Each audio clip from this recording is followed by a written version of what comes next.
I'm Katie Stanfield, and I'll be your host this evening. I work for Kaplan Test Prep. I'm also a mother of 2 kids who will hopefully be headed to college in just a few years, so this is very timely for me. This is the first in a series of events that we're going to do this summer to support college-bound families, so we hope to see you again at a future event. And I am delighted to have a whole group of experts joining me tonight for this conversation on college admissions, and it's my pleasure to introduce you to all of our panelists. So we have Dr. Robert Massa, Bob, from Drew University in Madison, New Jersey. We have Nick Orban from the University of Maryland in College Park, Maryland. We have Oscar Fernandez from the University of California, Irvine in Irvine, California. So basically a palindrome. And we have Adam Cribbs from the University of Missouri in Columbia, Missouri. So thanks for joining us tonight. Before we get started, I have just a few housekeeping items for you. So first, the session will be about an hour long, and we'll be taking questions throughout. So I see we already have quite a few questions in the chat, so continue to submit those. We also had questions submitted in advance upon registration that we're going to try to tackle too. If you saw the chat, then in the upper right-hand corner, please jump in, say hello, tell us where you're watching from, and we'll look forward to hearing and fielding some of your questions as we get into our conversation. Because of the number of viewers that we have today, we'll continue to keep our information and advice more general in nature. If you have specific questions or want to talk to someone about your personal situation, please give us a call anytime at 1-800-CAP-TEST. That's 1-800-KAP-TEST, and we'd be happy to talk to you there. This session is also going to be recorded and will live here on YouTube, so you can come back and view it anytime, and any of our past sessions right here on our channel. So earlier today, I Googled college admissions, and I got about 447 million results. That's a lot of results for college admissions. It makes it really hard to have the time, because I bet none of you have the time to filter through all of those results, read all of the articles, all the different pieces of advice, and filter through all of the opinions out there. So if you don't have that kind of time, and I doubt anyone does, probably because you're too busy either trying to get into college itself or trying to help a kid throughout the process. So that's what we're here for, is to help you navigate that, to make it a little simpler for you, and to share directly from some of our experts. But before we talk about college admissions and get in the weeds of some of the super granular parts of the application, I want to talk about finding the right college. So if you downloaded our accompanying piece, you have some places to mark down your notes. And I want to talk a little bit about the college search. So Bob, I know that you are very passionate about this one. So tell us, what should students be thinking about when they're looking at colleges? What are the factors that they should consider? Well, thanks, Katie. I am. And, I think it's really critical for students at the very, very beginning to understand themselves, how they learn best, how they interact with others, and in a very real way, who they want to be. And I think colleges owe it to students to demonstrate how they teach, and the environment that is on campus that will allow students to grow and develop in ways that they can only imagine at this point. There are 2,300 4-year nonprofit colleges and universities in the country. A lot of other numbers are thrown around that include community colleges, 2-year colleges, for-profit colleges. But in terms of what we think of as college, there are 2,300, just under that, in the United States. 85% actually of 18 to 22-year-olds that go to college go to public institutions. Why, 3 of my colleagues here are from public institutions. I'm the lone private guy. But over 80% of the students in the country who apply to colleges apply to schools that accept more than half the students who apply. Which means college admissions, while it's selective, is not as selective as families think it is. And so you as a family, you as a student, have to do the selecting. A lot of us in the field think that we're actually in charge of admitting students, and maybe we are to some degree, but students choose us. And they have to choose us by knowing who they are, how they learn, and really what they want out of their college education. And when they can decide that, when they do kind of a self-assessment, then the very next step for them is to either visit the campus or go to the website, talk to other students who are already there to get a sense of, does this place teach as I learn? Will this place allow me to become who I want to be? So that's a great answer, Bob. So is that more important to you than the standard categorizations of safety schools and reach schools? So before we even get there, it's a matter of can this school help me become who I want to be? Yeah, so there's probably going to be a lot of advice thrown your way tonight, and I want you to remember just about every one of them. But please, please, please remember this: when you apply to colleges, apply to, I don't care, don't apply to a lot, but 7, 8 at most, first choice colleges. And what I mean by that is that every school on your list ought to be a school you want to go to if you get in and you can afford it. Don't apply to like the reach school, a school that I have no chance of getting in, but I don't know, maybe the dean of admissions will have one too many glasses of wine that night and he'll let me in. Don't do that. And don't apply to a safety school, a school like, that would admit, a rock. Don't do that, because you might actually wind up having to go there. So every school on the list ought to be a school that you're interested in. This safety school and this, reach school, not really a good idea, because you're defining the quality of the school based on the acceptance rate. And time and time again, it's been shown that there's no relationship between how selective a school is and the quality of undergraduate teaching. So how selective a school is doesn't mean that it's the right school or a good school for you. That's a fantastic point. Does anyone have anything to add? I think the one thing I would say on this would be, I think building on what Bob was just saying is not just saying, having all the schools on your list be schools that you want to go to. But I think for me, and for a lot of people, it can be helpful to sort of make a list and really identify where each school stands in the colleges that you're going to. You brought up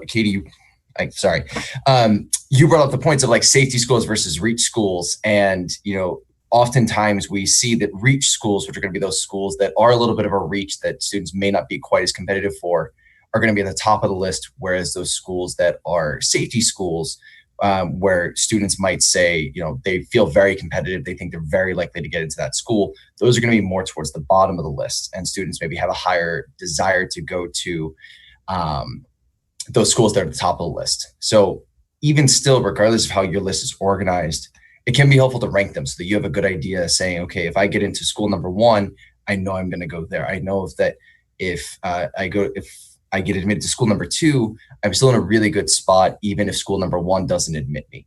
That can also be a really good tactic for a lot of students as they sort of knock out their final decisions or try to figure out which schools they want to go to. Or to Bob's point, finding the 6 to 8 schools that you want to apply to, making that rank list can also be helpful to identify which of those 6 to 8 schools you end up applying to out of your list of maybe 15 that you've had your eye on for the first couple of years. So fantastic advice. And some of that advice, and Bob, you mentioned going to visit the campus, getting a sense of the vibe, checking out websites, talking to current students. So how important is it to you or to your institution for students to come and visit in person? Are there things that you actively do to support students coming to visit you? Oscar, is there something in particular that your campus does to support that? Yeah, of course. So something that we offer Monday through Friday at noon, and sometimes during our peak seasons at 2 p.m. as well. We offer campus tours. So you just RSVP online. And what's really cool about UCI is that it's set up like one large circle. It's about a 1,500 acre campus. So there's a lot to see in terms of buildings. Something that I do like to say is that we have around 610 clubs, registered clubs and organizations on campus at UC Irvine. So there's a lot going on, and the best way for students to actually see if they can see themselves fitting here is by going to the campus, seeing the clubs and organizations. And something that I do like to tell students is that if there's not a club or organization that interests them, they can start their own. All you need is five friends, and I believe it's $50 to start your own club and organization at UCI.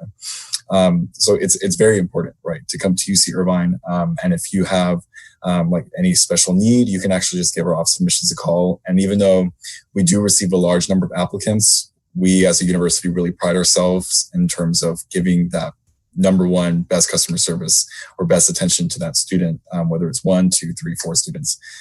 This past cycle, we received about 120,000 applications. So it was a good amount. But what I've noticed, and I've worked in the Office of Admissions for about 5 years now, what I've noticed is that we really do care about each individual student as their own. So we'll always accommodate them and go above and beyond to make sure that they see what UCI has to offer. That's great. And making students feel welcome on a large campus is a challenge, I'm sure. Are there any other things that some of the rest of your schools do to support in-campus, on-campus visits, or any recommendations you make for students who can't maybe make the trip out? Maybe they're an out-of-state applicant. What are some other ways that they can learn more about your institution? Yeah, on our end, like we encourage the campus visit as the #1 most important part of the college decision-making process. We definitely encourage the students to go off to the, do the college fairs, go to the high school visits, go off campus and kind of be able to just go see things on their own. A lot of colleges have those virtual tours on their website where you can kind of go through and see things there. Obviously, kind of do the research and preparation beforehand, and kind of like we were talking about earlier, get organized and kind of make sure that you have all that information along there. But really, the campus visit is going to be the #1 most important thing for the students that are going through on those things. And we like to tell them too, visit twice if you can. Go see it again. Go see the people in person. Talk to the students that are on campus. Go see what the community is like in the surrounding city. You need to like where you live when you go to college so you can be successful and be in a place that you're enjoying. But I think that that's kind of one of the big messages that we want to get across to them, is to say, hey, if you can't absolutely make it, if you're planning on, if you live in New York and you want to go to college in California, yeah, it's hard, to be able to make it to those trips out there. But put forth the effort to do everything that you can to actually go see it in person. And then, like you said, if you can't see it in person, we're living in a time where there are a lot of resources, on the internet to be able to see these things firsthand. I can tell you, just on our end, we have a virtual tour that's actually virtual reality compatible. And so you can actually put in one of those VR headsets and walk into a classroom and look around. We're not unique in that sense. There's a lot of schools that have those things. It's just being aware that those are out there. So yeah, definitely emphasizing being there in person, but knowing that there are other resources along the way too.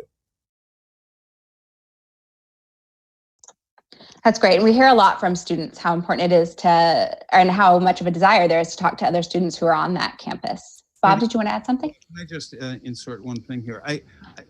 Every admissions office pretty much throughout the country is going to welcome students to its campus. There's no question that the campus visit is important. It gives you a sense of the place. My advice to families is, definitely go on tour, go to the information session, but you got to break out of the admission show. We are not going to put the dregs in front of you, right? We're going to put all of the great students. We're going to, we'll call up a great faculty member that we know. So, go walk into the cafeteria, sit down next to a student, ask the student, why are you here? And hopefully they won't say, because I'm hungry, but they'll talk to you about the place. Walk across campus and stop a faculty member. They're usually the older looking people, right?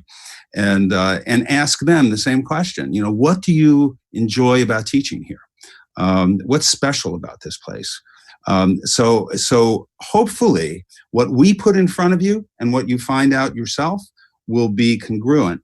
And then that you've found the real place. It is. It's a big investment, and it's several years of your life. So you want to be somewhere where you can feel comfortable and where you feel like you're going to get what you need from this experience. So speaking of this experience and making this investment, so many schools either ask or encourage students to either declare a major or have an idea of a major, an area, direction that they want to go into when they start school. And yet many students don't actually know the answer to that. And there's a lot of major switching that goes on once somebody is actually admitted. So how does your school support students in finding the right career path? What is the support for students who start in one place and turns out their passion or true interest lies in another place altogether?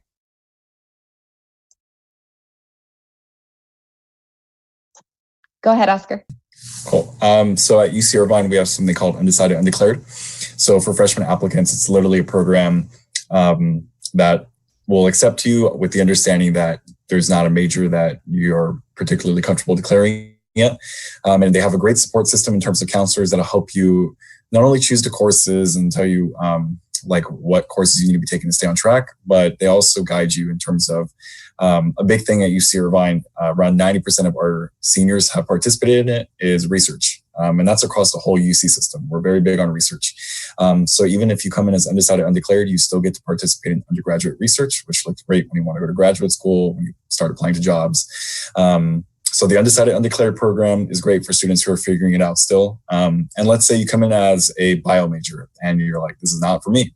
That is totally fine. Our counselors are very understanding. And as long as it's caught early on, usually when I was in college, I had friends who switched majors probably latest middle of their second year. So it happens. You know, there comes a point where you realize this just isn't for me. It's still not too late to switch. So UCI counselors in the different academic units are very understanding of that. So Nick, you work specifically with limited enrollment or competitive programs. How does that work with students who apply to programs where there are limited seats, and the need to know what you're going to major in is important in the application process? Yeah, exactly. So at the University of Maryland, we have a number of different what we call limited enrollment programs. And these are majors at Maryland where there's a cap in their freshman enrollment, typically because these are some of those popular majors. So for us, the ones that are most common are going to be the engineering school, the business school, and the biological sciences programs. But across any different campus, there may be different majors in this kind of scenario. For us in the admissions process, the major itself does not typically play a role in how we read your application. It's more of a secondary step in the review when we say, okay, this is a student who we want to admit to the university based on our first read. Now, the second read of the application is to decide whether or not this is a good fit for the engineering school or whether the student is competitive for admission to the business school. And this is going to be one of those things that every college does a little bit differently. At some schools, they admit totally by major. So if you're not admitted directly to your preferred major, for example, you may not be admitted to the university or college at all, or you may be admitted to your secondary major. So it's one of those things to check on with every school. But even if you are not directly admitted as a freshman, a lot of schools do have the opportunity for you to enter into that program, maybe at the end of your freshman year after the first semester of your sophomore year. So you can still go on and graduate within 4 years. And so even though you aren't starting at that time or starting your college career in that major, you can still often take the required courses in that time frame where you're still as an undeclared student. And that way, once you enter the program, you're still on track to graduate. So even if you're not starting off the right time, or even if you end up changing majors, going back to what Oscar was talking about, students flipping majors, you still have that opportunity to graduate on time. The biggest thing behind that is that a lot of schools offer a general education program. And for a lot of schools, that general education is going to be comprised in the first 2 years. And so if you find either A, that your major is not what you're interested in, or B, through general education, you find another major that you're more interested in, the fact that you're changing, you're not going to delay yourself that far along at all. So if I could just add, Drew is a small liberal arts college.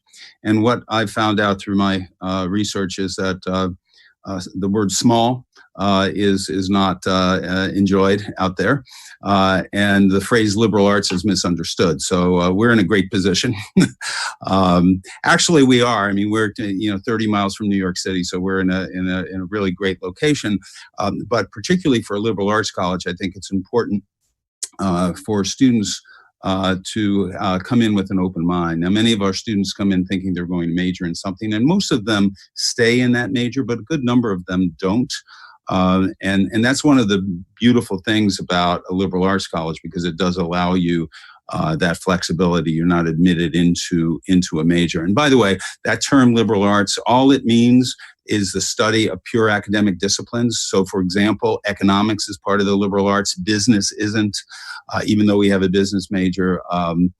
English is part of the liberal arts. Communications isn't, even though we have a communications major. A liberal arts college will graduate half of its students, at least, in those pure academic disciplines. So it doesn't mean biology is part of the liberal arts. Physics is part of the liberal arts. Engineering isn't. So you get the dichotomy there. But students who are coming into any college or university need to know what students who graduate are doing. Are they getting into graduate school? Which graduate schools? Are they getting jobs? What kind of jobs? Where are they employed? That's one of the reasons why from day one at Drew, we work with students to develop their professional goals.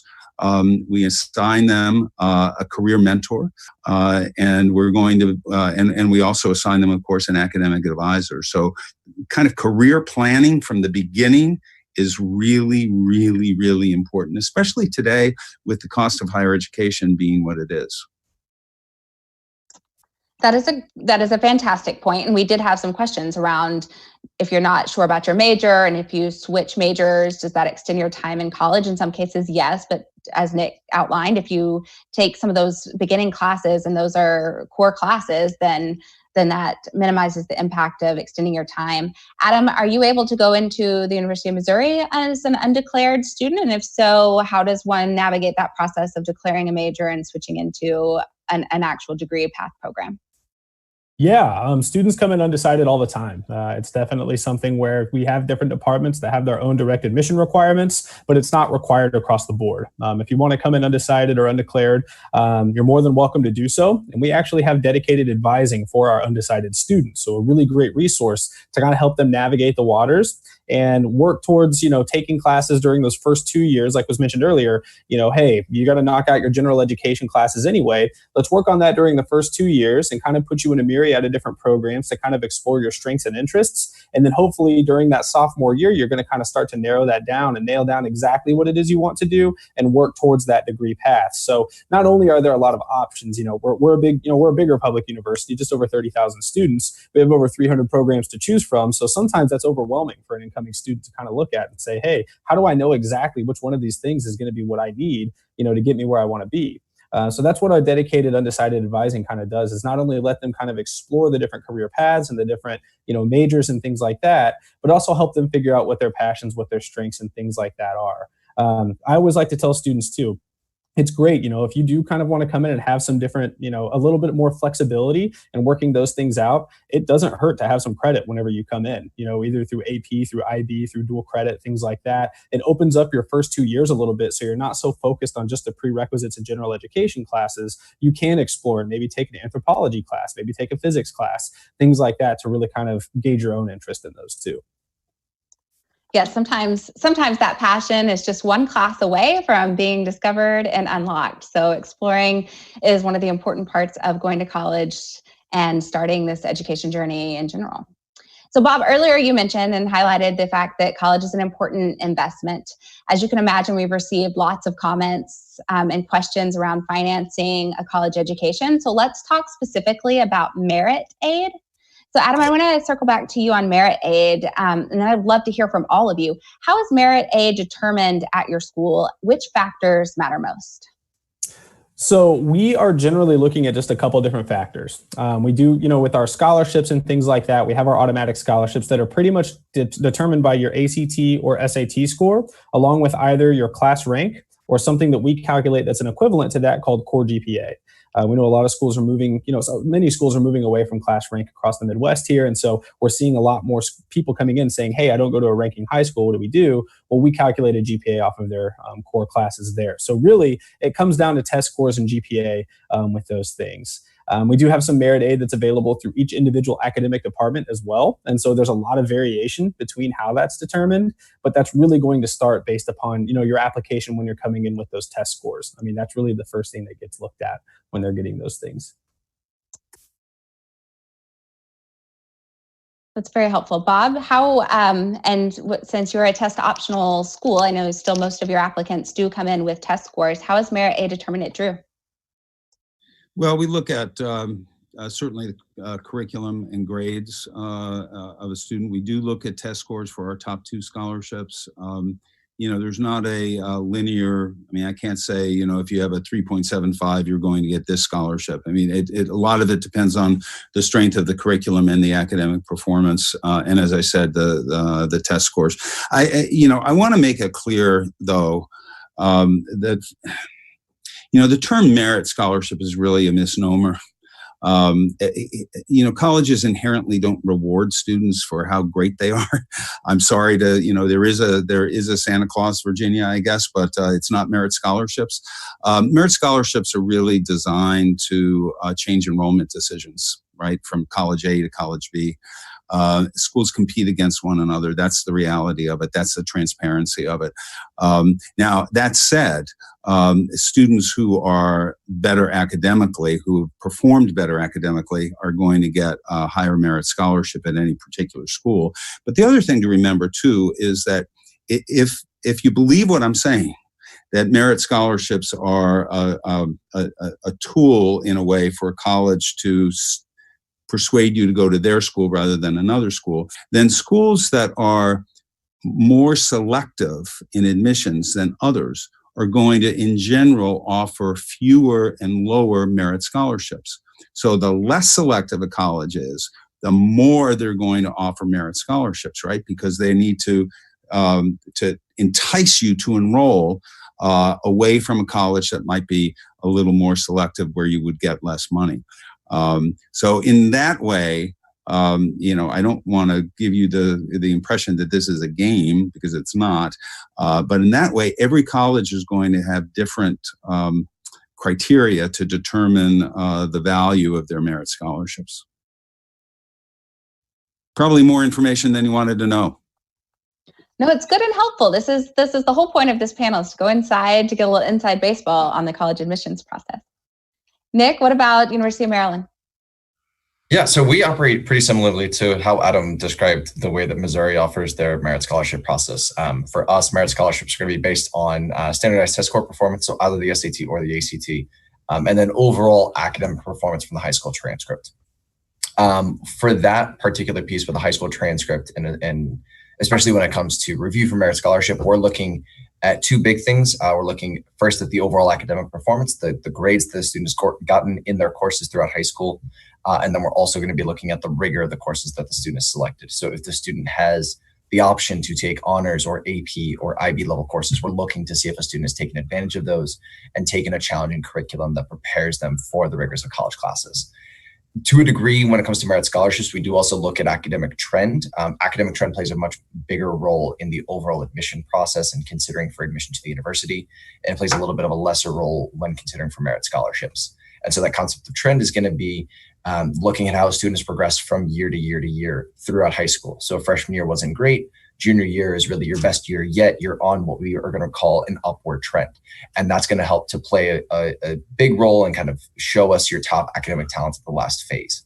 So in admissions, that's important. In the merit scholarship process, it's a little bit less, and we're looking a little bit more generally at the transcript at that point when looking for merit scholarships. It's an important nuance to understand. We're going to circle back to a couple of questions around test scores and GPAs and coursework here in a minute. But Oscar, let's hear from you on how UCI determines merit aid. Yeah, kind of bouncing off what Bob was mentioning, to be honest, in terms of UCI offering merit aid, it's very minimal. The reality is especially the UCs, we are public serving institutions. But the harsh factor that I'm always honest about with students is the tuition that someone would pay out of state compared to in-state is night and day. So in-state tuition, you're looking at $15,500 if you're a California resident, and this goes with all the UCs. You're going to run into the same in-state, out-of-state issue. If you're out of state, you're looking at around $43,000.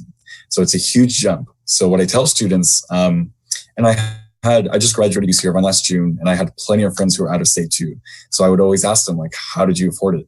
Only one out of, say, around the 10 or so that I had, only one, their parents funded it all. The other 9, it was a mixture of loans and external scholarships. So if you really want to come to UC Irvine, or if you really want to come to a UC, you're going to make it happen. So it's, unfortunately, we don't offer those merit-based scholarships as much. It's really, that work has to be done outside in terms of the scholarships that are available through external programs. So highlights the importance of kind of how competitive the school is, their acceptance rate, likelihood to deliver merit, and then what those merit factors are.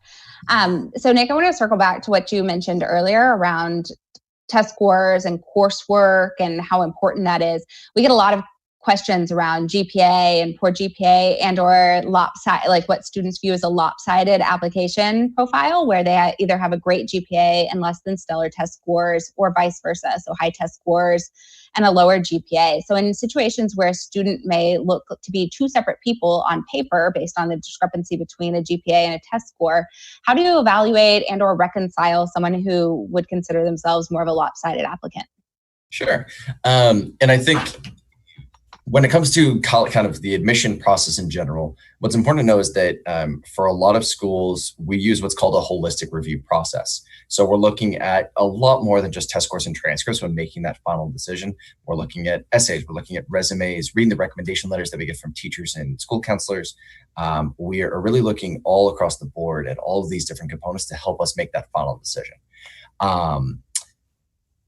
When we're going through and really looking at everything, and especially looking at the student who, as you said, might be a little bit lopsided and has a strong test score, but not as great of a GPA, or vice versa, it all depends on the individual. It all depends on exactly what we're looking at.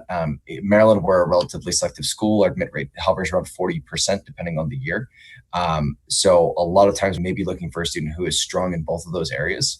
But the other thing to remember is that when we report out things like our average test scores or our average GPA, that is exactly what it is. It's the average. We have students who are above and below on both sides of the ball who we admit to the university. We're not looking for everybody to be straight A's in the 1600. Some colleges could absolutely make a class that way, but not most colleges aren't going to be able to. Instead, we're really looking at all those different components, more than just academics alone, that help us make that decision.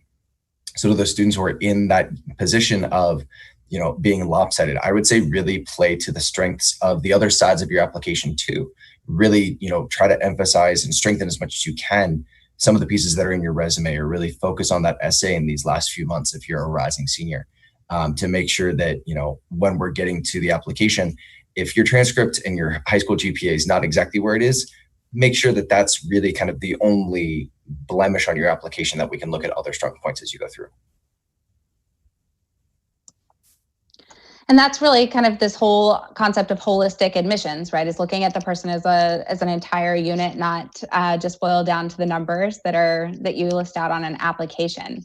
So Bob, without test scores, let's dig in a little bit more to coursework. So does the same thing apply to Drew? Like, you're looking primarily at how challenging the coursework a student selected to take during high school? Are you looking for students who have intentionally challenged themselves academically? So I always tell students that I want them to challenge themselves, but I don't want them to over-challenge themselves. And here's what I mean by that. In our country, we've developed a culture, particularly at highly selective schools in both the public and private sector, of, you got to take 1 million AP courses, or you got to take the IB diploma, or you got to kill yourself in taking 12 academic courses a semester. That is really not what we want to see. It's certainly not what I want to see. I want to see students taking the most challenging curriculum that is appropriate for them. And the reason for that, there are two reasons for that. The first is, if they over-challenge themselves, they're likely to underperform. And underperforming isn't good. I'd rather see an A in an honors course, for example, than a C in an AP course. So that's number one. The second, and really the most important reason, is that honestly, I want learning to be fun for these kids. I don't want them to go to college and to, just kind of slog their way through and thinking, I've got to take these courses because it's going to let me do this major, and then I can get this job when I graduate. So if we over-challenge ourselves in high school, learning isn't fun anymore. It's a job that they really don't want to do. It really is important for me, and I've been doing college admissions one way or another for over 40 years. It's really important for me to see that a student is challenging him or herself to the level that they're capable of excelling. Now, and I'll add one other thing. Not every high school is going to offer a super challenging curriculum in every area. So what's important is that the student has, for me anyway, is that the student has taken advantage of the most challenging courses their high school has to offer, that again is appropriate for them to take. So there's some self-awareness that is part of this experience as a high school student selecting coursework and looking at what are those places, what are those opportunities, what is appropriate for you to be upwardly mobile and ambitious, while also recognizing where you can place your bets as a student. Do any of you have top 10% programs in your state? Okay, so we've had a couple of questions around top 10%. So I know that is a Texas public schools accept students who are in the top 10% of their class, in which case that class rank would matter more than it would for the schools represented on our panel tonight. So for those of you with questions around the top 10%, that's a research piece and looking specifically at the policies for the schools that you're looking at, either in-state or out-of-state, but those are likely to be in-state programs.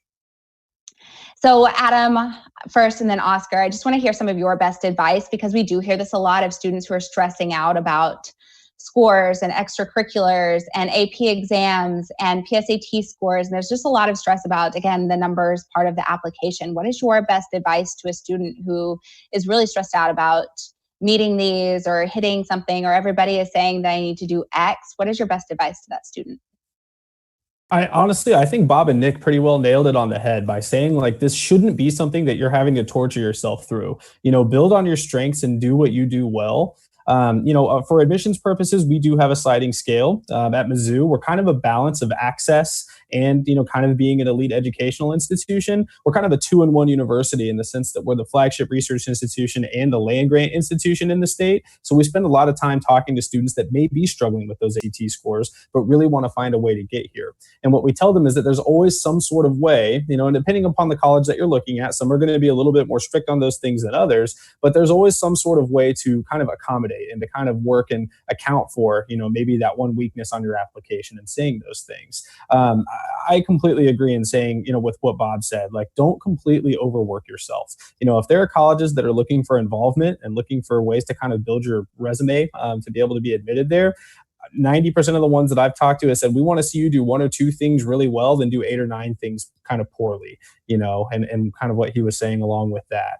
At Mizzou, we're, whenever we're saying, looking at the numbers and things, that's primarily what we're going to look at. We are going to look at those test scores. We are going to look at those GPAs. We're going to look at what courses you took and kind of seeing the rigor of those things. But we're not really going to be looking as much into the resume building aspect of things, which is what I like to tell students about that too. They say, hey, I have all summer, I have, my whole senior year to get involved in FBLA and FTA and F something A, as they usually are, and trying to be plugged in as possible. And I tell them, okay, that's great, but if you think that's going to help you in your academic career, that's why you should do it, not because you think it's just going to look good on a college application. So I really think, I think Bob and Nick really nailed it in saying, build on your strengths, but also do what you need to do to make sure that getting your education is still a positive experience instead of having to kind of torture yourself and slog through the whole thing.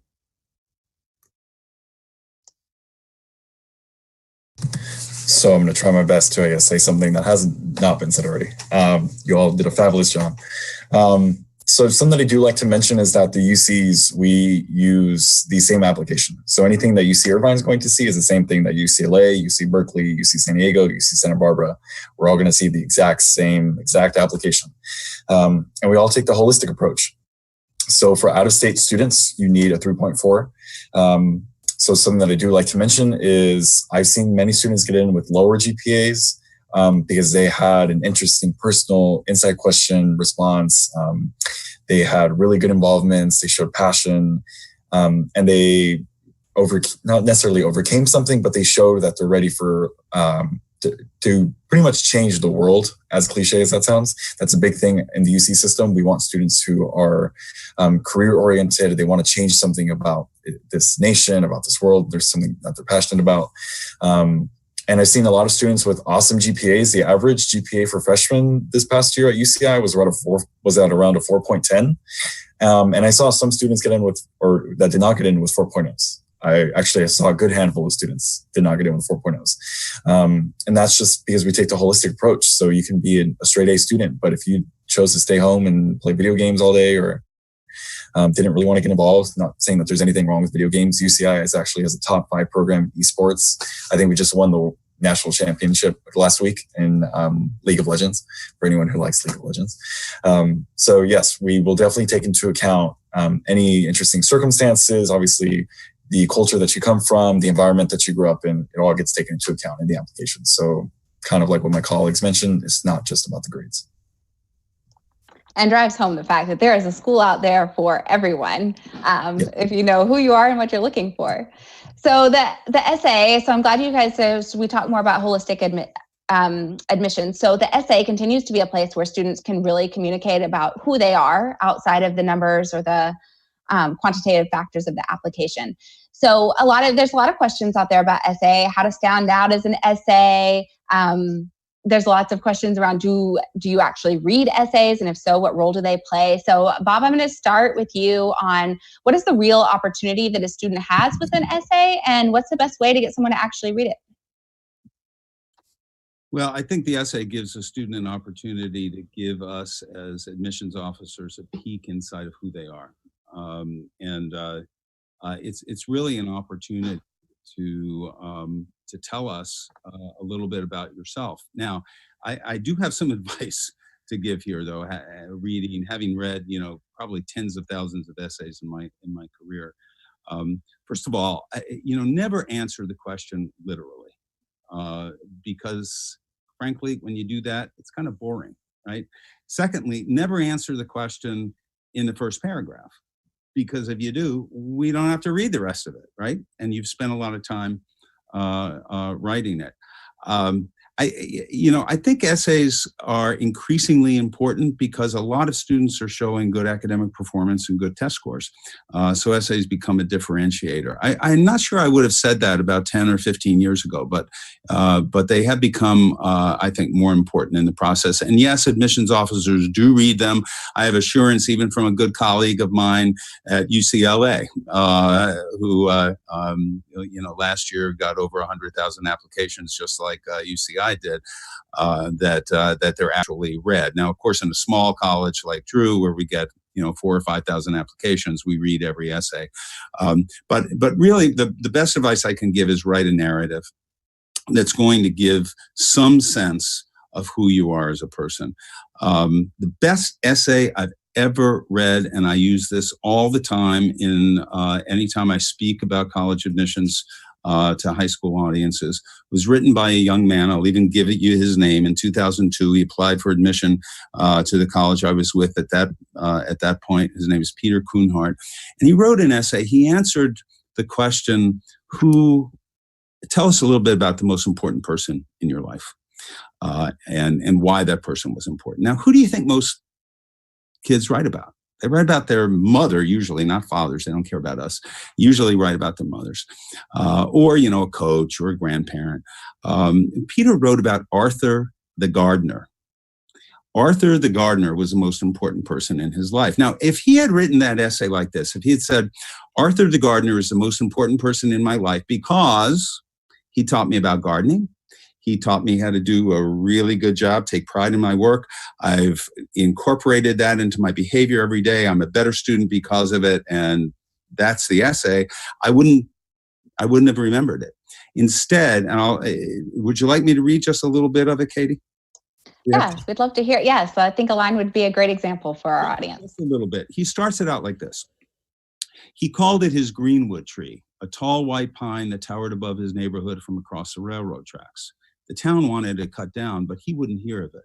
He said he'd like to believe it had been planted before his birth, which would have made it nearly 100.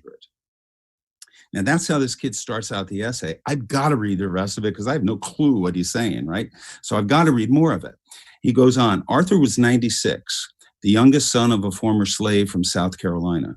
He was the 14th child in his family, and during his long life, he worked as a locksmith, a tailor, an artist, a barber, and a Baptist minister. When I met him, Arthur was working as a gardener, a man who seemed to me to have a powerful grip on the outdoors.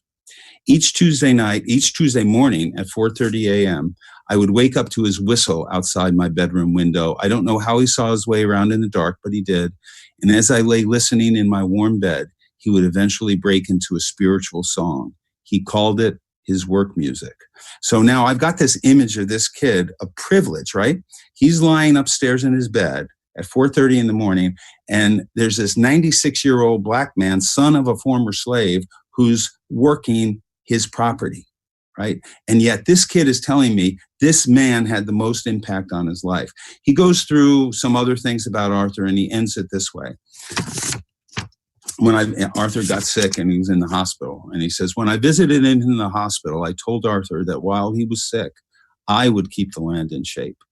As I worked, I convinced myself that Arthur would be back and how proud he would be to see what I'd done. But he never did return.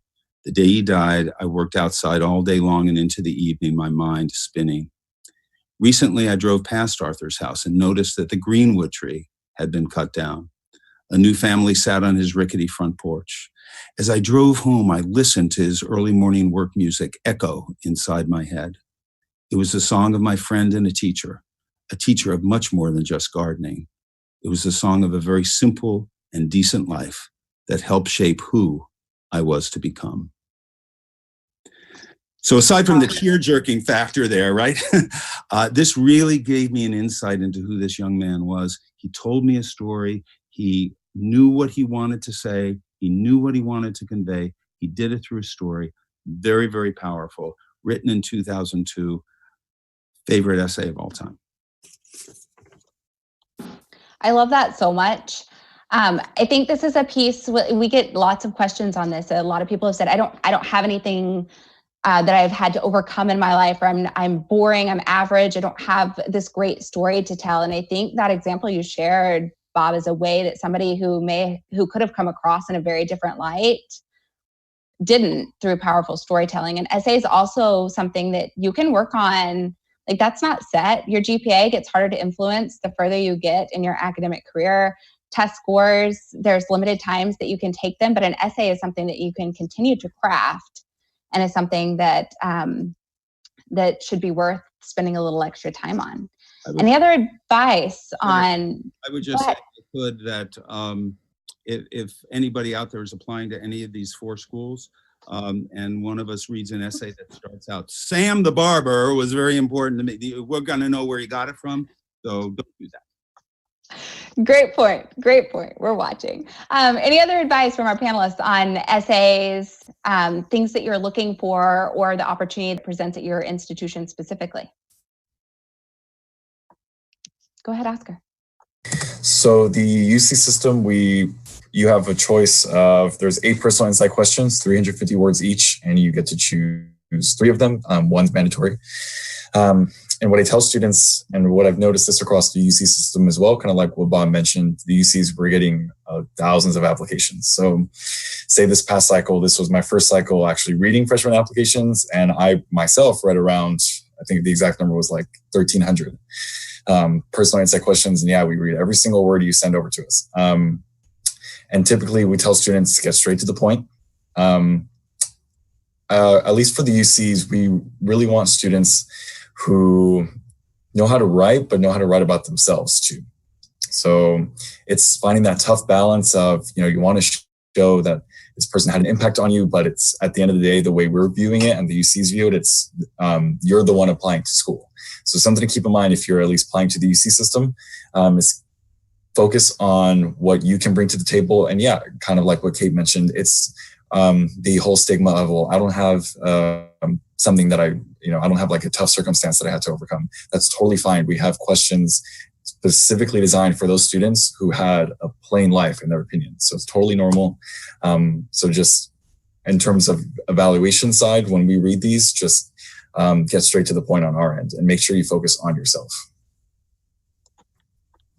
Great advice, and thanks for sharing that. So I hope everyone heard that your essay gets read. Take it seriously. It's a great opportunity for you to talk about yourself in the best possible way.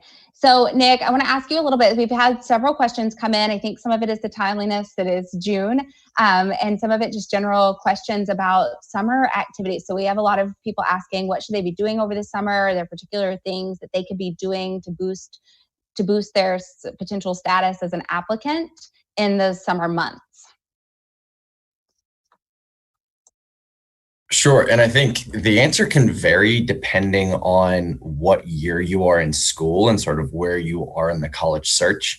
So I'll start with those that are going to be rising freshmen, sophomores, and juniors. And I think during the summer, you have a lot of options with what you can do. we hear about internships or summer jobs. Those are all good options. I think something that's actually becoming a little more common these days is the opportunity to participate in a summer program at a college or a university. So a lot of colleges and universities offer 3-week programs. If you're local, you don't necessarily have to pay room and board and live in the residence halls.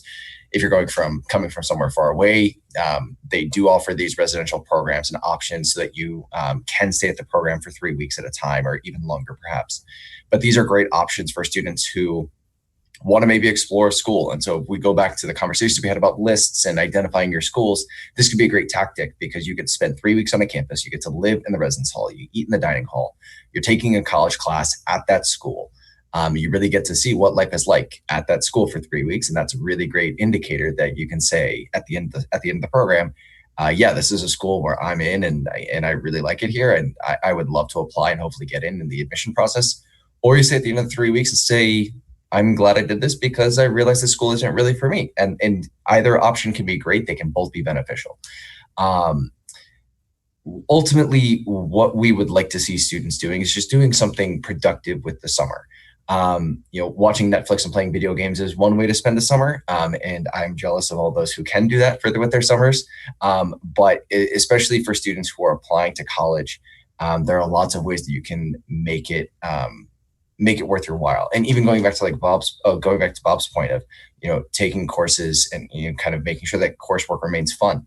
Make sure the summer is still fun too. If you like spending time outside, go be a camp counselor or go work at the local park or, whatever it is that you're interested in. When it comes to being a rising senior, you do still have all those options too. And, this is another great opportunity and a great timeline to add something to your resume or talk about something or find maybe an essay topic. But in the summer, what I would typically recommend for students is start getting everything organized as you go through the application process as a rising senior. Finalize what colleges you want to apply to, and then make sure you're collecting all the application deadlines, looking at the deadline to submit the FAFSA form for financial aid, and kind of getting organized on that front, identifying what application platforms these schools use, what the essay requirements are. Are the essay topics available already? Can you get started on the essay topic? Are there essays that you could write that may be applicable to multiple schools? So like Oscar was saying, UC Irvine and the UC system, you have 350 word essays. Well, for Maryland, ours is, but we want you to land somewhere between 500 and 550. So our essays may not overlap as much between us and if you're applying to Maryland and UC Irvine. So I would say as a rising senior, in addition to taking advantage of other opportunities that I talked about earlier, this is really a great period where you can get organized and potentially get a head start as you prepare for the admission process. That's fantastic advice. As we all know, the fall semester and fall in particular is a really busy season. And so summer, if you have the time to get a jump on things, it's great mapping out your application deadlines. If you're a procrastinator, I know there's more of you out there than just me. Getting a jump on that will save you lots of headaches as you get closer to deadlines. We have just a few minutes left, so I love all the questions that are coming in. If you have some questions coming in, we'll do our best to get to them. If we don't, we apologize and we'll follow up with you if we can, or you can reach out to us through some of our other channels on social media in particular, and we'll be happy to answer them there. Speaking of social, we really did have a question come in about social media, and do you look at that? So do you check out or vet any students on social media? If so, how detailed do you go? Adam, I'm going to start with you, and then everyone feel free to share some of your social media experiences. It's honestly an awesome question because I kind of view that as being asked like I'm asking for a friend, don't look at my Twitter account, by the way. But one of those kinds of things, where people are really concerned about that. For admissions purposes, we don't. We're not really too concerned with the social media practices of those things. And I'm sure other colleges might, handle it that way. But for that purpose, we don't. That being said, there are a lot of reasons why it would benefit you to be smart about that kind of going into college. For example, we do have a lot of organizations where students want to be involved with that are considered the more prestigious organizations on campus, in which the people that are the advisors for those organizations will do social media checks. So it doesn't really just stop at getting admitted to college. There's still life in college that you have to account for once it gets past that point. So for admissions purposes, no, we're not really going to dig through and look through everyone's Facebook and Twitter and things like that. But that being said, it's not just going to stop at that point. There are a lot of things that it would behoove you to pay attention to, because you're gonna want to kind of have a grasp on that and a handle on it by the time that you're in school. And I want to build on this, and I agree with, I think, almost everything Adam said. We're pretty much on the same place. And to kind of pull something that Bob mentioned earlier, if we're going to be in a space of honesty, college admission offices have a lot of things to do. We have a lot of applications to read. We want to look at all of the application components that you're submitting, like I mentioned, the rec letters, essays, resumes, and so on. We run out of time. We're not going to be able to find the time to go find your Twitter or your Insta. That's just unfortunately a fact of reality, whether or not colleges wanted to, which is an entirely separate conversation. The fact of the matter is we just don't have the time to be able to do so. With that being said, what I would use as my caveat to this statement is that if we are made aware of certain behaviors, Maryland, in my experience, I've worked for a number of years, specifically as the person who works with students with judicial or disciplinary concerns on their application. If we are made aware of something, either by a school or by a parent or by a student, we will at that point consider taking a look and trying to see if this is something that we need to be aware of. So what I'll say is that while we're not actively looking, if we become made aware of something, we may end up looking into it, and that can have consequences on the back end. So that's fantastic advice. And another summer activity that you may have is to do a little quick audit of those social media accounts, just in case somebody tagged you in something that you had no intention of being public, checking your privacy settings. There's some work to be done there, and that is absolutely a valid use of your time, is make sure that you go into application season presenting yourself in the best possible light, which also includes social media. So we have just a handful of minutes left. So I want to give you guys more of an open question to share. So we've talked about a lot of topics that are very relevant and things that our viewers care about and want to learn more about. But generally speaking, what else do you want families to know? So this is not just applicants themselves, but their parents. Like, what do you want them to know about the application process, about applying to college in general? Also, feel free to share some of your best advice for families going through this process. I'm going to start with you, Oscar, and we'll work our way around. Sure. So for families, I think I'm going to try to think of something that might not be talked about a lot, but in terms of parents, really trying to understand where your child is coming from. I know myself, when I'm from the Northern California area. And when I wanted to come down to LA, my parents were very afraid and didn't want to let me go. And that was only a few hours away. So I can imagine leaving out of state. So I will say, for parents to understand, I mean, every situation is going to be different. Every child's going to be different. But if they want to go away from the nest, honestly, I would be totally supportive of it. Because now hindsight's 2020. I wish I had gone away farther. And I was a little bit afraid to leave California, but now once I realized that, it's pretty comfortable to acclimate to a new area, I would have considered going away farther. So just something to keep in mind, parents, obviously you want your kid to stay home or stay closer to you, but college is all about self-growth. It's about self-experience. They have to learn a world where you might not be there, like they have to learn how to problem solve on their own. So something to keep in mind. Great advice. It is an opportunity to stretch your wings and a great time to do it. Bob? Okay, so I think coming from sort of what we said before, don't apply to 25 colleges, please. Don't do that. 6, 7, 8, really, if you choose correctly, if you know yourself, know how you learn, and match that with college, you should be fine. 2 pieces of advice. Number 1, invite yourself into the community. Become a member of the college community before you're admitted, and personalize the process. Those 2 are related. And I don't care whether you're applying to Drew, where we get 4,000 applications, or you're applying to UCI, where they get 108,000 applications. You can personalize the process. You can get to know your admissions counselor, the person who's responsible for your application. If you have a question of a faculty member, let's say you want to major in anthropology, but you don't really know what that is, but you've heard it's cool. You can ask a question of the anthropology professor. Pretend that you're in the community when you visit. As I said before, go and sit down in the cafeteria and ask questions, break out of the admissions show. Develop relationships with people who are going to be able to help you at that institution in the admissions process. No matter how large or how small a school is, you can do that. Excellent. Adam, and then we'll finish up with Nick. Yeah, mine is to be in touch with the colleges that you're interested in. The best resources that you can find are going to be those admissions representatives and those admissions offices. I completely agree with what Bob said about campus visits earlier, and that you need to go see and talk to the people that aren't just trying to sell you on their university the entire time, but because they are there to kind of give you all of that information, they're full of that information. I can say, being the land-grant institution, we know that not every student's coming to Mizzou. We're trying to reach out to a lot of different populations. I honestly work with a lot of the students in our state to help them find the best fit for them throughout the state too, just because I do have familiarity with a lot of the admissions practices around the state. So it can be overwhelming, especially going into that senior year and things are really ramping up in school and you have a lot of assignments and things to worry about and you've got ACTs and SATs and all of that. Work with us and kind of let us handle some of that with you. Let us answer those questions and let us kind of be a wealth of knowledge for all of those things.